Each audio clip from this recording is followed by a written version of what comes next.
Hello दोस्तों, कैसे हो आप सब लोग। दोस्तों उम्मीद करती हूँ आप सब लोग ठीक होंगे। तो दोस्तों मैं दिखाने वाली हूँ कि धागे से आईब्रो की शेप कैसे बनाई जाए और कौन सी आईब्रो पे क्या शेप बन सकती है। हम उसको क्या शेप दे सकते हैं, एरो शेप दे सकते हैं या फिर राउंड शेप दे सकते हैं। तो ये हमारी आईब्रो हैं जिनकी हम शेप बनाने वाले हैं। तो इसमें हम एरो शेप भी बना सकते हैं और राउंड शेप भी बना सकते हैं। तो सबसे पहले हम आईब्रो पे पाउडर लगाएंगे। पाउडर लगाने के बाद में जो आईब्रो की शेप से ऊपर बाल निकल रहे होते हैं उनकी हम कटिंग कर लेंगे।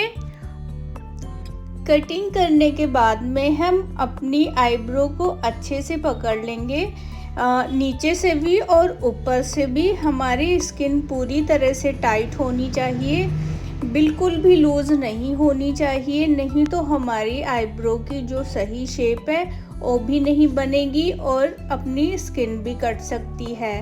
तो इसलिए हमें स्किन टाइट करना बहुत ज़्यादा ज़रूरी है। कभी भी आप थ्रेडिंग करो तो स्किन टाइट करके ही थ्रेडिंग करना। और कई बार क्या होता है दोस्तों कि हमारे जो कस्टमर हैं उनको खुद आईब्रो पकड़ने में दिक्कत होती है, तो आप किसी और की मदद भी ले सकते हो।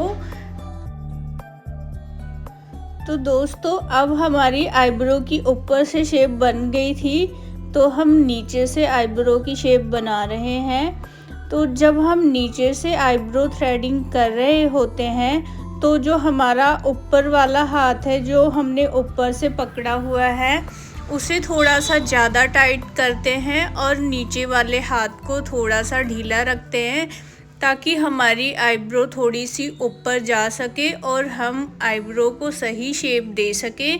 तो अब हम आईब्रो की शेप बनाते हुए बिल्कुल उसी शेप में बनाते हुए जाएंगे जहाँ से हमने शुरुआत की थी।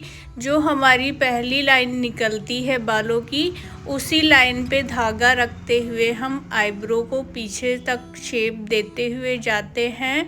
और अब हमारी आईब्रो की तकरीबन शेप बन गई है।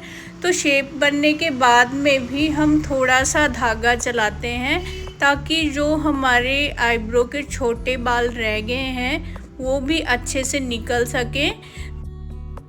दोस्तों अब हमारी एक आईब्रो बन गई है, पर आईब्रो बनाने के बाद भी एक दो बाल मुझे एक्स्ट्रा दिखे जो कि आईब्रो की शेप में नहीं थे।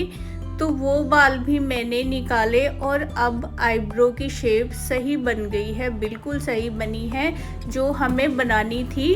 तो अब हम दूसरी आईब्रो की उसी तरह से जैसे कि हमने पहली वाली आईब्रो को किया था कटिंग करी है। कटिंग करने के बाद में अब हम इसको भी सबसे पहले ऊपर से शेप बनाएंगे।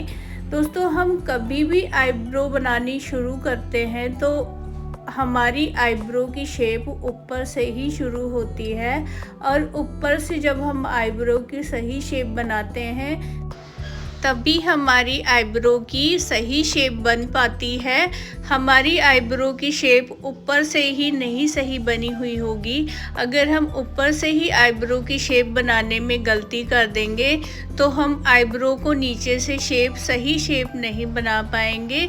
तो इसलिए हम कभी भी थ्रेडिंग करना शुरू करेंगे तो आईब्रो की सबसे पहले ऊपर से ही शेप बनाएंगे और फिर जब हमारी ऊपर से शेप बन जाएगी तो ही हम नीचे से उसको शेप देना शुरू करेंगे। और जैसे कि दोस्तों मैंने पहले कहा था कि आईब्रो की जब हम नीचे से शेप बनाना शुरू करते हैं तो हमारा जो ऊपर वाला हाथ है उसे थोड़ा सा और टाइट कर लेते हैं और हमारी आईब्रो ऊपर चली जाती है। तो हमें आईब्रो के नीचे वाले बाल निकालने आसान हो जाते हैं। इससे क्या होता है कि हमारे धागे में जो बाल फंसाने हैं वो फंसाने हमें आसान हो जाते हैं।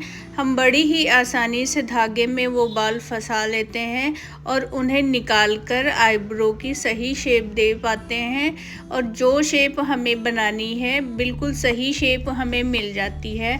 अगर हम ऊपर से स्किन ज़्यादा नहीं टाइट करेंगे तो हमें धागे में बाल फंसाने बहुत मुश्किल हो जाएंगे और आईब्रो की शेप बनानी भी बहुत मुश्किल हो जाएगी। तो इसलिए हम कभी भी आईब्रो को जब नीचे से शेप दे रहे होंगे तो हमें इस बात का बहुत ज़्यादा ध्यान रखना है कि जो हाथ से हमने ऊपर से पकड़ी हुई है वो हम टाइट करेंगे और नीचे वाले हाथ को थोड़ा सा ढीला छोड़ेंगे, तभी हम आईब्रो को सही शेप दे पाएंगे। और जब हमारी दोनों आईब्रो की शेप बन जाती है तो जो हमारा आईब्रो का जॉइंट होता है वो कितना कस्टमर को करवाना है या फिर कितना उनके फेस पे जचेगा, उस हिसाब से हम दोनों आईब्रो के बीच का जो गैप है वो बनाएंगे। और अब हमारी आईब्रो दोस्तों बन गई है। आप देख रहे होंगे कितनी अच्छी शेप बनी है। जो शेप हमारे कस्टमर को चाहिए थी बिल्कुल वही शेप बनी है। तो दोस्तों आपको भी हमारी आईब्रो की शेप पसंद आई हो तो वीडियो को लाइक करिएगा, चैनल को सब्सक्राइब करिएगा।